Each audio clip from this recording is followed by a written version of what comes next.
Oh, hi, I'm Dan. This is Hi. uh wonderful. I'm cannot believe this is happening. So Oh, um, I'm let me get excited too, Daniel. Let's have our time. yeah, I know. Just let me get these questions and I can fanboy a little bit. Yes. I have to be a hard-hitting journalist, and I start Do it. Put that hat on, Daniel. Put that hat on. all of my interviews start with a very hard-hitting question. So I hope you're Okay, ready for it. I'm ready. What is your favorite sandwich? Oh gosh. A little smoked turkey with a little Miracle Whip and a tomato, little cherry Ooh, tomato. Woo, honey. Wrap it in a ooh, tortilla. Wrap it in a tortilla, Daniel. Woo, get your life. Get your life. That's my I favorite like sandwich. I like the smoked turkey. I like that you had the Yeah. what type you like. All right, I like that. hmm hmm Now, narration is such an Yes. important part of storytelling that often gets overlooked. Now, in this show, you are the narrator, and it's such an Yes. important work and part of the show because it's the framework that keeps everything together. hmm Do you personally have any favorite narrators from stories or things in your life that have Mm. helped you? My internal narrator is Morgan Freeman. So whenever and I use the Morgan Freeman voice sometimes when I'm tweeting or I'm online. If I want something with some gravitas, someone with gravitas to say something, I will put in quotes Morgan Freeman voice and he'd be like, Yvette actually was not shocked. So I literally that's the voice I hear in my head for me. So I'm going with Morgan Freeman. I like that. That's it is one of the best voices. Absolutely. Now, for the Emmy Award winning Shape Island, you narrate and help navigate through many learning situations. Mhm. Do you ever find your work on a program like this has helped you anywhere in your life to kind of take a step back and take those maybe younger life lessons to apply them to what you're dealing with in your day-to-day life? Absolutely. What I love about the shapes on Shape Island, because they're so different. Square is very serious, triangle is very tricky and crazy, and circle is very ethereal and motherly. What I learn about them is that they have to coexist. They're on this island. They can't leave. All of them can't leave. Circle can fly, but the other ones can't fly. So they can't leave. So they have to find a way to exist together. And that's the lesson that I've learned because I can get a little upset about what's happening in the world and I have to find a way to tamp that down a little bit and maybe see the humanity of someone else and encourage them to see my humanity. So that's a great lesson that comes from Shape Island because you have to we're on this little floating ball in the cosmos and we have to learn how to all be here together, you know? That that is wonderful. That is hmm such an amazing thing. hmm Yeah, I'm Yeah. very thankful that you have continued doing this. I've always loved you in different spaces that you've popped up throughout time. Thank you. But the one thing I'm just elated to say is that you're the first person I've gotten to speak to who has played or voiced Amanda Waller, who is one of my favorite characters ever. Oh, honey, So I was thank just, you. I mean, I'm 33, so you have been with me in my Your entire whole life. life. Your whole life. You could You, be my baby. I could have you're, birthed you myself. You could be you're my like sweet a little baby. you're a cornerstone of comedy and things like that. Do Thank you ever you. find where do you find your strengths are in voice acting versus your strengths in regular full body acting? You know what's funny? If you've watched me, probably you probably watched Drake and Josh and Community and Mm. things like that. I have a very rubbery face, and everything that I feel or I'm thinking as a character, usually it'll be an eyebrow raise or a look or whatever. And you can't do that in voiceover. You can't show that you're angry or you're happy or whatever. You have to put it in your voice. So that was the biggest mountain for me to climb is figure out how to make myself sound authoritative or sound like I'm happy or sound like I'm sad without using my face to do it, but it's a good tool to have. So I'm so glad that I worked through the ranks through the years, and I think I'm pretty good at it now. And I'm it's my favorite thing to do. Voiceover is my favorite thing to do.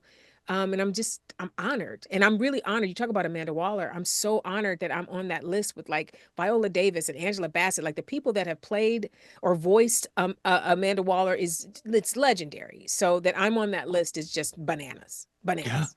Yeah. And I think personally, your voice is so emotive and especially for things Oh, like this, like it just works because thank you you're so much. a magical voice and it's Oh, always Daniel, been that thank way. you. So, Thank you, honey. this was a pleasure. I'm You just want so to take a picture? excited. Should we take a picture before we go? You want me to see? Uh, Can we get a picture together? yeah, I don't know how to do that, but Oh wait, I yeah. can let me see. Let me see if I can get this to go. Hold on. I can get this. Hold on. I'll send it to you. Okay, let me know when you're ready to smile. Hold on. I don't want to take up your time, but I want to get this for you. You make it I nice. don't want to take up your listen, Now, your you time is ready? much more important. Okay, so not true. Okay, look at the camera and smile. Just sweet little face. You ready? I got us. So I have to just get your email, and I'll put your email in the Yeah. chat, and then I'll Here, I'll and then put it. I'll put your email in the chat, and then I'll You send it are to you. this was amazing. Um, Yay! thank you So glad so to talk to much. you. My pleasure, honey. You It was really are great to you talk to are you. as everything that I could have ever imagined and more. Thank you, Oh, honey. Simona, and everyone who put this together. It was my birthday this week as well, so this was the When was best your birthday? What day? Monday. So Which date? Which date is that? The August 18th. I'm oh, same as Malcolm Jamal Warner, my friend Malcolm. And I was Yes, it August was. 12th. Yeah, he was wonderful. And I was August 12th. So hey, my fellow Leo.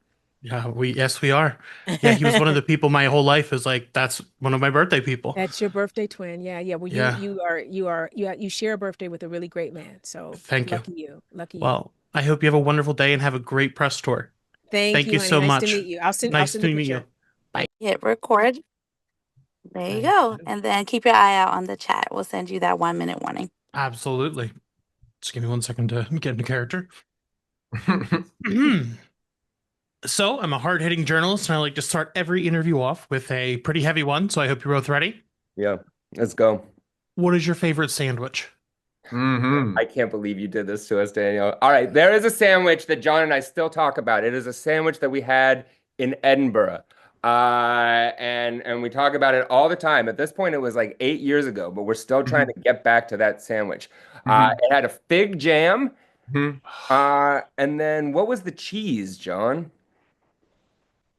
It was like a soft white cheese. It's a bit of a mystery. It's It, not, it the wasn't main brie. thing was It that was they, not brie. I just want to no, be no, clear. no. It was like visually, it was in the brie universe. You might think, It wasn't sharp. Yeah. my God, this sandwich was incredible. Yeah. We knew And then we at went the back time. to Edinburgh again. Or did I just go by myself You and I went by went looking for the yourself. You went by and yourself, it and I one was of like, those "Good luck with the sandwich. Good luck well, find." I was like, "Enjoy the sandwich," basically, when John told me he was going on the strip. and then I got there and it was one of those situations where it's like that place has been closed for 75 years. Like it was just it had evaporated. It was gone. We didn't Yep. even like I couldn't find it again. It was just in the back roads of Edinburgh somewhere in one of these twisty cobblestoney like ancient place and just gone. No like Yeah, yeah. farewell sandwich. Yeah. For some reason, the person in Edinburgh had like a pioneer accent, was like, the old cheese and fig sandwich shop. There wasn't even Oh, any it was meat in it. award winning, but that place has been closed for 75 years. Like Mac and I enjoy some meat, and there wasn't even any meat in this. It didn't need it. That's That's how good it was. that's how when you know a good sandwich, when you love meat, but you're like, this is good enough or I don't You need were, it. yeah, it was unbelievable. There's a lot of places like Philly like that. Oh, yeah. Now you're returning for season 2 of Shape Island on Apple TV Plus. Between season 1 and 2, was there anything that you wanted to return to the show with and change or tweak with feedback you got from season 1?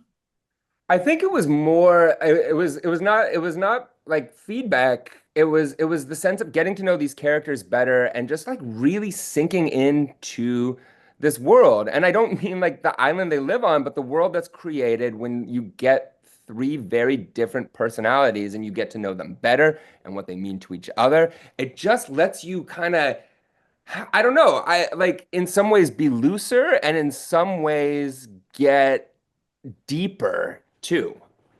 There's something that happens in books, or that's happened to me in books anyway, over the course of like a long time doing them, that happened with I think these episodes too, is that at the beginning when you start something, because we'd never done a show before season one, not like that. You think that you need like 12 ideas to make an episode and you string them together and like every episode feels like it's like a huge novel or something. And then by the time season two came around, we had evolved to the point where it was like one idea, one really strong idea could make an episode, and the pleasure of sort of extrapolating on that, but keeping almost a concept episode to be like, what's the one idea here? And it's so much more fun to like stretch that out and make it into what is this one idea for the episode? And that happened more and more, I think, in this season than it did in the second one or in the first season. Yeah, I mean, Shape Island's a comedy, right? And you know, with funny people, there are kind of two different kinds of funny people. There are funny people, you get to know them and you're like, this person is so funny. But then when you get to know them, you realize that you were like, oh, I kind of heard all their jokes. I get it. Like there's not more there.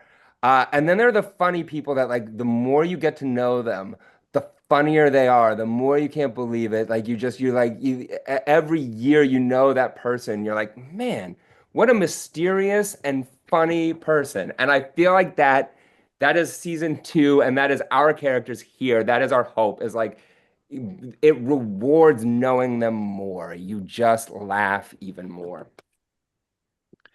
Well, both of you are the parents of all of these characters and things like that. I am curious. I come from a background in comics where a lot of things are co-created and you work together. What was it Mhm. like for both of you coming to this and kind of having to let go of your children? Like you aren't Mhm. in full creative control of this because there's other voices in the room. What was that like for you as artists? Like how did that make you feel to let other people have a say in what you're doing? It takes a minute for sure, but I think that also what you realize, and you know this intellectually, you just need to really learn it, is that these people are better than you at a lot of things. Like, you know what I mean? Like you like they like you're like, no, I wanna do it, and then they bring it back. You're like, oh right, you're really good at that, and just like that happened again and again, where like and then you begin to be like, actually, this is great. We're getting a really great show when we do that. But it took because the show, by the time it got on the air, Mac and I had lived with our idea of the show for so long, right? We'd been talking about what we would do. And so it wasn't like this, it changed a lot just by virtue of making anything, it changes, right? You have this kind of weird orb in your head of what the show could be, and then you have the thing in practice. And it's so amazing to watch it actually become something that needs to be practically worked out. But we had such a good team on all the fronts that we got incredibly lucky, I think, with what it ended up actually being. I think it was a little easier for me than John, I'll just say, because John and I come from the world of picture books, which like comics, Mhm. like it often involves collaboration. But the order in which we collaborate, typically, not always, is like I write a manuscript, and because I can't draw, an illustrator, and I often work with John, will come in and basically like it really is finishing the story. I make this unfinished thing and hand it off. Uh, Right. John, who fills some of it in. And, then this book is read out loud by a teacher or a librarian or a parent who makes voices and decides how this thing moves and what it sounds like. And then finally, a kid gets to come in and fill in the blanks and decide what it means too. But I'm like very used to letting go of stuff early and then just letting other people fill it in and make it better. That's what John does for me all the time. Uh, But so, I so control it. I'm the last stop on this. And that's so I right. used to Yeah. being a control freak about it. Mac's like one of those farmers who's just like, yeah, we lost another one last night. Anyway, let's have some Huh. breakfast. And he's just used to that cycle of life. And I'm sitting there like weeping because the one leaf I wanted a certain way didn't come out. Like I'm just used to like complete control. And so I think he's right. Is it just temperamentally the way that we are? It took me longer to get used to it, but also I think the learning curve was so much more rewarding because I did have that to learn. Well, thank you both. I'm very excited for people to be able to see this show. I just needed one quick thing before we go. You Mhm. both have what the most charismatic backgrounds that I've seen on Zooms, maybe ever. I've Oh, interviewed hundreds of people. Your backgrounds are both so like they've got so much personality. Just wanted to note that. thanks. Thank you We for your work hard at time. them. Yeah. That means a ton. That means a ton. And thank you for asking us about sandwiches. It's like not just that sandwich, but sandwiches generally is probably one of the things that John and I talk about the most. Yeah, It's it's a big the deal. great communicator, the connector. Well, Hmm. thank you for your time. I hope you have a wonderful press tour. Thanks for having us. No A problem. sandwich really is a I'm fantastic. It's You're in amazing. Philadelphia? I am. Excellent. Where is Bergen Street? It's just a Oh, gigantic sign behind you, so I have to ask. it's in Brooklyn. It's a big sign. Look how big this is. That really is large. Is that a real sign? Like I think so. No, it's a photograph I took, but it's where me and my the love of my life met on the oh, that's platform so of Bergen Street subway. oh, that's so sweet. I didn't know if you stole it or how that worked out, but No, you think it's tile, but it is just a wow. photo. Oh, yeah, I wasn't gonna tell, but it's okay. Okay, let me get into character.